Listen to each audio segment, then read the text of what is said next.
Hello, all, and welcome back.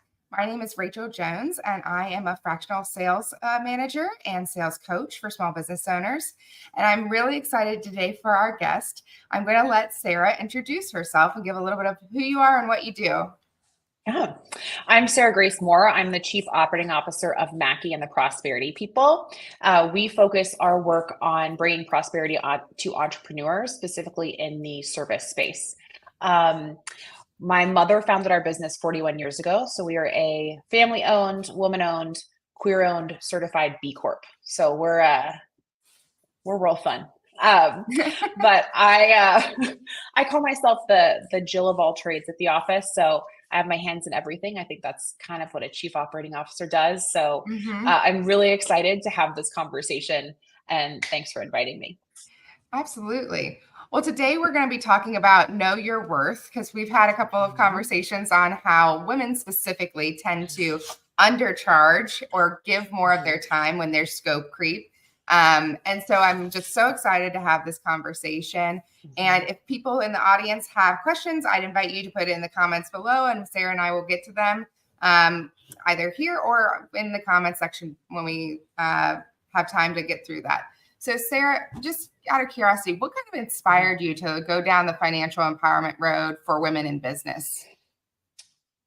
Well, if I'm honest, I fell into it. Um, my mother founded the firm while she was pregnant with me. So I Mhm. feel like I was literally birthed into the world of finance and women in finance. Mhm. Um, Actually, we met with one of our longest term clients the other day, and she said, "The first meeting I ever had with your mother, you were asleep in her arms. I remember it clearly." Right. Uh, Um, so I think, but what really has put such a passion in me around women and finance is watching my mother, right? I watched my mhm. mother make decisions, make sales, hit roadblocks, stumble, succeed, like all of these things. And there were so many ways that she showed up as a woman that were very different than how men showed up in Mhm. business. And, you know, when your case study is one, you think, well, maybe it's just one person. Mhm. Um, but then I started working more closely with our clients, and I realized the women business owners were just showing up differently around Mhm. their worth, around their services, all of those things. And so it lit a fire. I was like, okay, no more. Like, we're changing this. So that's really Mhm. why I became so spicy around this topic.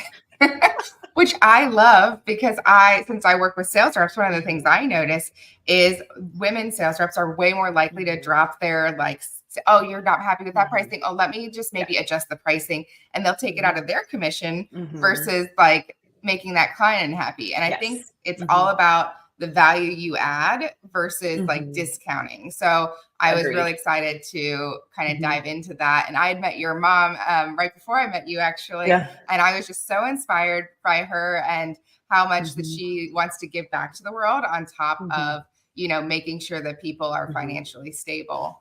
Um, Yeah. do you have any explanation on why you think so many people undercharge for their services? So I did a little research because I'm a data nerd, Mhm. and 62% of all women-owned businesses are service businesses. Mhm. And this is interesting to me because service businesses typically don't have a final product, right? It's an experience, um, and service comes from you. So I think part of it is that the majority of women are opening service businesses, and service businesses feel intimate and feel like an extension of you. So I think Mhm. that's the first part of it. Um, the second part is that women are typically socialized to be helpers. And so if we're in service businesses, that means that somebody needs something from us, right? Mhm. So they need our help. And a lot of women business owners that I come in and speak with, they're like, oh, I know I should probably increase my pricing, but these people really need me. Mhm. And I'm like, that's really interesting. And Yeah. I appreciate that because I can get there too. But it's this, I think that it's not just this want to help and this Mhm. feeling of like, I need to meet this need. It's also that I find that, and this is a generalization, that women often are more focused on the impact of their work rather than Mhm. the like impact to their clients of their work rather than Yep. the impact to their bottom line of their work.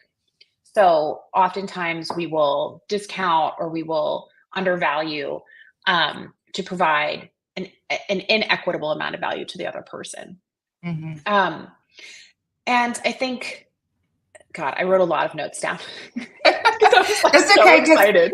you know what you're saying about it. I had a childcare agency prior, and that was a Mhm, service owned business. mhm, And I really struggled raising my prices because I was mhm. like, well, I want to help everybody. So I want to be Yes. affordable. And so what I ended up doing is once I raised my prices, I had Mhm, like one passion person that I would take one night a week mhm, that I wrote off mhm. eventually. But I Yep. had to be able to pay my own bills and pay my staff. And I think Yes. that was somebody had to have a really hard Mhm, conversation with me mhm. about you Yeah, can't pay everybody the way that you need to in order to be able to exactly. provide the service that you want to Mhm. give. Yes, yes. And I always tell my clients pricing is an equity conversation. Like pricing Mhm. has to be equitable between the buyer and the seller. And so if you give too much value away without taking enough value for you, you are really doing a disservice, not just to you, but to everybody you employ and to your Mhm. clients. And we can talk about that a little later. I call it the down spiral. But really quickly, I think the other two things in terms of why we tend to overcharge, actually three things. Um, One is I think women are also more scared of hearing no. So, like, we don't want to know. We want the yes, right? So when we go to sell it and we feel like the pricing might be a little more aggressive, it's scary to get that no. And for a lot of people, we don't want to hear the no. Mhm. Um, Two, not two, this is like 10. Um, there's often a different power dynamic in service firms. So oftentimes service firms are much smaller than their buyer. And so it Mhm. feels like there's not enough power in that relationship to charge what you're worth. And I think the last piece, what you spoke to when we first started, is scope. So it's not just about the pricing. Like it's not Mhm. just we didn't set the right price. It's also that we typically blow our scope out and like Right. end up with no boundaries. Yeah.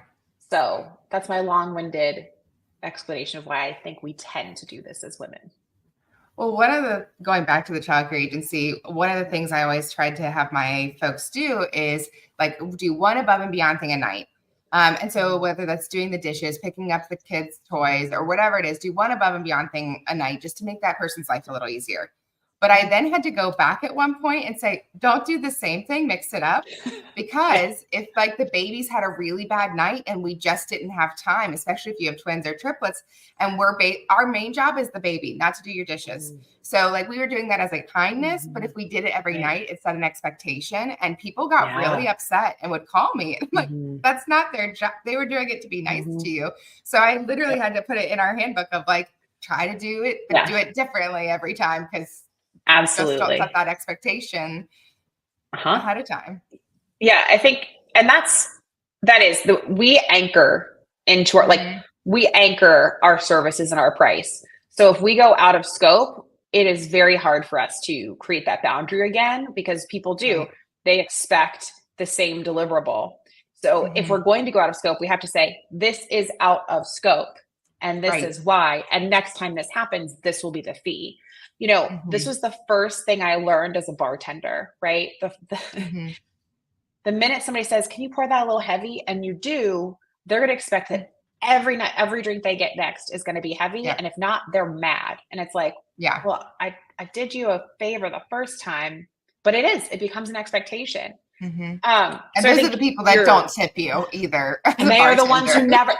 never tip, never, never.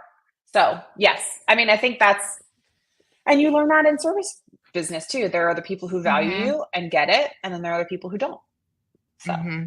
Yeah, and it's mhm, typically somebody who's been in service before, that is like, oh wait, no, I see what you're doing there. That's great. I appreciate mhm. it. Right, What exactly. now, as somebody goes to work with you, what are some of the Mhm, practical strategies, services mhm. that Mackie can do to help women entrepreneurs? Yeah. So you brought up a really great one when you talked about your one passion person. So, Hmm. and I had two conversations in the last month with women who have businesses that are in service, and they're like, "But there's so many people who need my help, and some of them just can't afford it." And I'm like, "That's great. Hmm. okay, but everybody can't be one of your passion people. So Right. what if you set 3 spots for clients that Mhm. are passion, or 5 spots, right? And these are lower cost. You only have 5 spots to create a boundary. And when somebody leaves, Mhm. great, you can add another person there. But if we have no boundaries around this passion piece and this need to help, everybody at some point Mhm. becomes the person we're helping. So I think that's the first thing, is like, let's find where a boundary feels good, which that aligns between our heart and our Mhm. head, right? So that Yeah. we can give back the way we want to, but also take care of ourselves.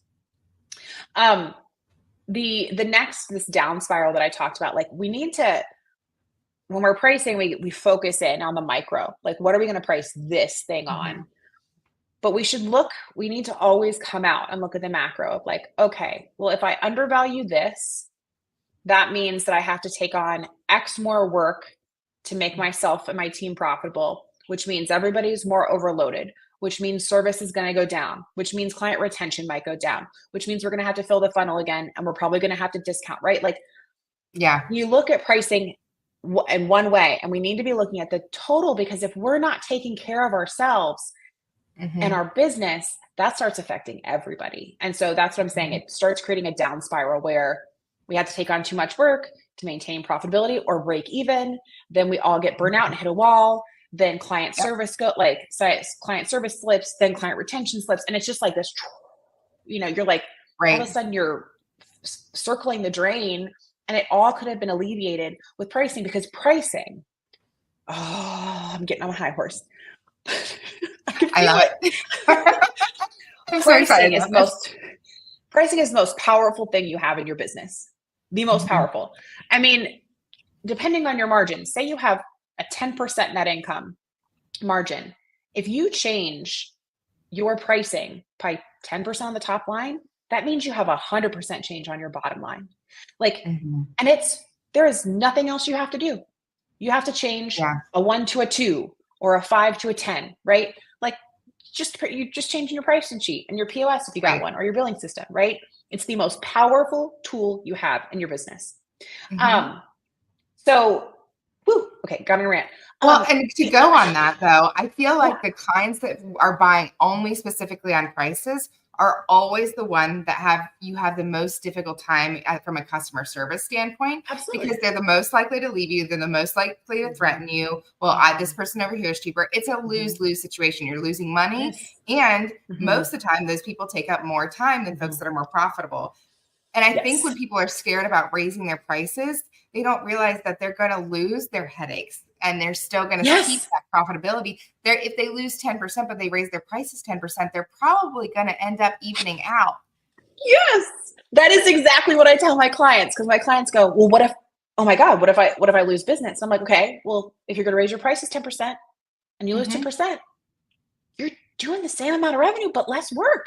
Like, that's Right, great." You know, right. like, and that is, and I think it's when you start weighing that cost benefit, you're like, Mhm. that's not so scary. You know, if I have 100 clients and I lose 10, well, okay, I still have 90 and I'm still making the same amount. Okay, that Right. feels good. That feels good. And I think the other piece is, if you're undercharging, your clients know. Mhm. Like, there is no way they don't know. Right. Um, and so the good ones have realized that they're getting a deal. Mhm. And when you go to raise your prices, they'll be like, "Yep, I was waiting Mhm. for you to come to your senses," you know? Yeah. And I think again, going and client criteria, right? Before we take on a Mhm. client, so that we can weed out those that are price sensitive, that ask too much for too little, all of that Mhm. stuff. Because when we have really great clients who appreciate what we do, um, pricing becomes it doesn't become a non-issue. You can't double your prices and Right. expect everybody to stay. I mean, you might double your price depending on your pricing. You might double your Mhm. prices and everybody stays. But I think it's when are especially service is relationship based. So if we're in a Mhm. relationship with somebody and we're delivering well, that price, like, we are creating more value every year Mhm. we are with them. I think it's the same as thinking about employee compensation, right? Mhm. Every year, somebody's compensation might go up 3 or 5% because they're becoming more valuable to your business. They understand your business more. They understand your clients more. They can do probably more because they're more effective in less time. Right. Similarly, we're providing more value every year in a service business for that client because, again, we know their nuances better. We have deeper insights or better, deliver better, all of those good things. So that is a really important part to think about, is like our value does increase over time for the most part with client relationships. And really quickly, another thing to think about, if you're on recurring revenue, you must increase your prices every year. Yes. Because if you don't, like we've had some new clients come on who didn't raise their prices at all from 2020 to now. But all of their vendors, so they're just prices, eating right? all of the so costs. They are they're eating it. And they said, but our clients were on such pressure. And it's like, but you're in such pressure, Yeah. So I think it's like, if you're on recurring, you must raise your prices every year to keep up with because again, you're increasing your team compensation every year. Your vendors are most of your vendors are increasing every year. So because that will compound. Similar to interest compounds over time. If we don't raise our prices every year, that compounds as well. So, okay, I'll get off my horse. We could probably have a whole nother discussion on what I'm about to say, but I think there's also that concept of price transparency that is starting to become more prevalent, because I think for so long, especially in the trades or service businesses, we don't tell our prices because we don't want you to know. But the reality is there's enough work for everybody. And so I would much rather tell my pricing to another coach, to another person that's in my industry. And then if I can't help somebody, I'll send them over to you.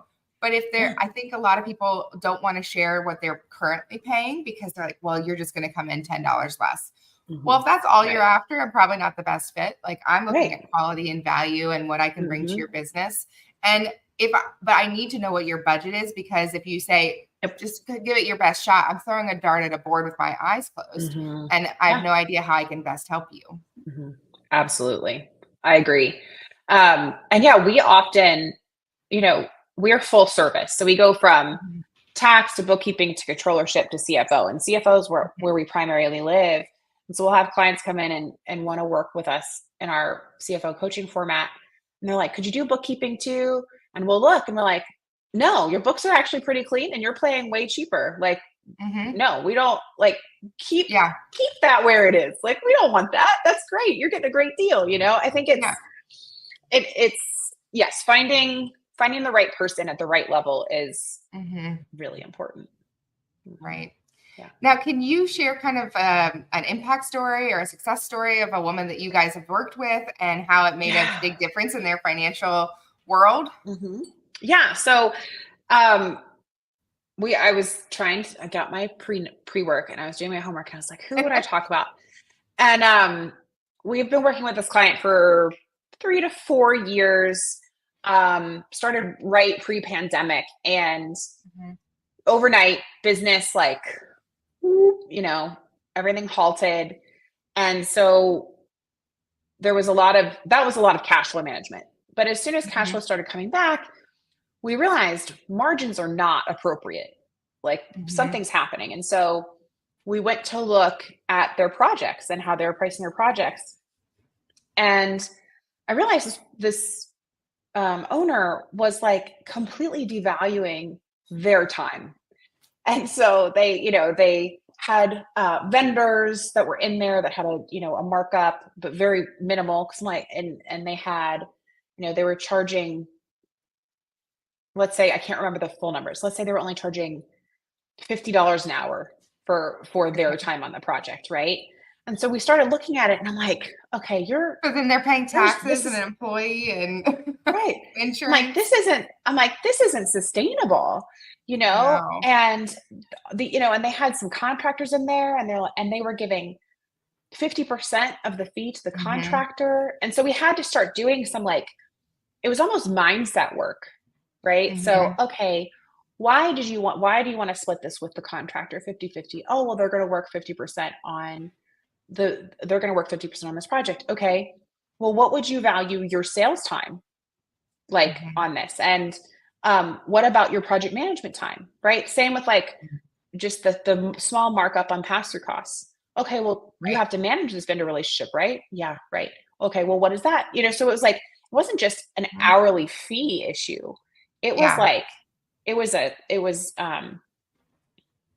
it was All a, the other things, the it whole world. all, it was all of it, right? It's like, it's not just that we're not charging enough hourly, we're also then we're not scoping correctly because we're completely Mhm. missing all of this other work we're doing to deliver a really high quality product. And so the first thing we started with was like, okay, well, let's beef up and add in the actual time Mhm. you need to use to perform this well. Mhm. Um, and that, bumped up, like, we're like, okay, that looks better. And then it's like, well, what if you started charging $100 an hour? Right. It was like, you know, um, but eventually I think we did get to, this client did decide to change their pricing, I think 40%. And in the year after that, with all of these, you know, project scoping issues that we got through and this pricing change, their bottom line grew by over 200%. That's So amazing. there was some other work in there, but a big Mhm. majority of it was how do we get like nail this pricing and make sure that we're Right. taking care of ourselves. Yeah. And I think as people move over into like the business world, they think of like their hourly cost as a Mhm. employee. What you don't Yes. think of when you're an employee is all the other things that happen Mhm. for your insurance costs, for your Mhm.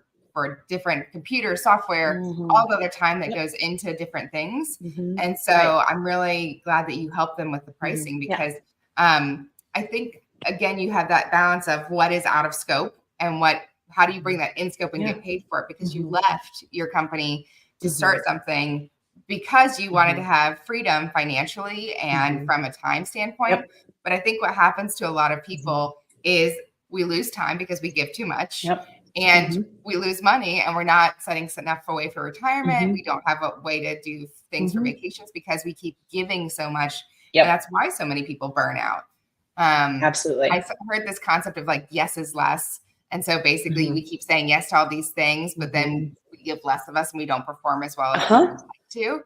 Yeah. So I think that boundaries is the main theme of this conversation is having Mhm. boundaries around your time and Mhm. making sure you know your value. Mhm.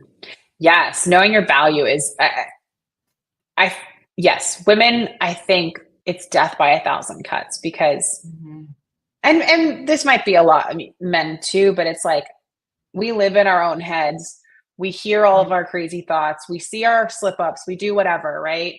Um, and instead of pulling back and saying, "No, actually, I deliver, I deliver better than 90% of my people," all Mhm. we see is, "Oh, well, I forgot that email," or "Oh, I Yeah. made this small error," or it's like so we just cut our value down like just Mhm. like little by little by little by little. Um, and it's so hard to watch somebody do that to Mhm. themselves. And that's why it is such a big mindset conversation of like, okay, well, what was the last thing you were proud of? What was the last Right. thing that made you excited in a client in a client setting? Like reminding them of how Right. awesome they are. Mhm. I think Because it's so sometimes we interesting can't because cheerlead for ourselves. Sorry. right. No, you're good. I think it's so interesting because I've met your mom and you haven't met my mom, but I think both of our moms did a really great job of instilling really kind voices to ourselves. Our Hmm. our internal Hmm. voices are very kind. And I was Hmm. talking to a gentleman the other day and he said, "What are you talking about internal voice?" And I was like, "Oh no, like women we have like internal Yeah. voices of like, oh shoot, I forgot that Hmm. thing, so I must be terrible Hmm. or like all these things." Hmm. And it's not to say that everybody doesn't get there at some point or time or another, but I do think it is interesting. I've talked to my mom about like you've broken a lot of generational things for me to be able to Hmm. be so kind to myself and to let those things go a little bit more Hmm. easily than maybe I see some of my peers doing. Yeah, So I absolutely. think that that's a whole nother conversation at Hmm. some point. But Hmm. um, I'm curious, what is one piece of advice that you would give somebody other than coming to work with you guys? Hmm. What would be one piece of advice you'd give to women entrepreneurs struggling with the pricing conversation? So I have three things. I couldn't distill it to one. Okay, that's totally fine. Let's go for three. um, so the first one is find social proof of your work. So I was the moderator to Power to Pursue this year, their power panel. And after I got off that stage, actually, I said something on the stage, and again, I speak and then don't remember what I said, but I said something on the stage of like, if you can't figure out how to find your own power, or you're lost thinking through it, look at all the people mirroring your amazingness back to you, like, and really take it in and say thank you, right? So I think part of it is like, if you can't, if you're struggling with finding that well of worth in yourself, start looking at like your people, because they're probably mirroring your amazingness back to you. And I got off that stage and I realized like, wow, I'm only here because I'm only here because I started listening to the people around me say like, man, you're cool, man, you rock, man, you're, like, and I finally let it in. And I think women are so good at not letting it in. So I think that's my first thing is like, when it comes to pricing, it's a confidence and mindset issue first. So work on that. Second, plaster your successes everywhere. You get a testimonial, make it your freaking wallpaper on your computer, right? You get, you have a case study, make sure that you're looking at that every day. If you have a whiteboard wall, write all the good things your clients are saying about you, right? Like keep your value front and center, because we cut ourselves down. We do that all by ourselves. So making sure that you are physically putting your amazingness out for you, even just for yourself to see.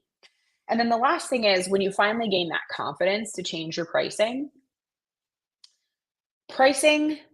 is an art, not a science. And so I often say we like to think in black and white, right? Like, so I'm going to change my pricing and it's for all this and da da da. But you can A/B test this, right? You can do a lot of different things. Pricing can be fluid.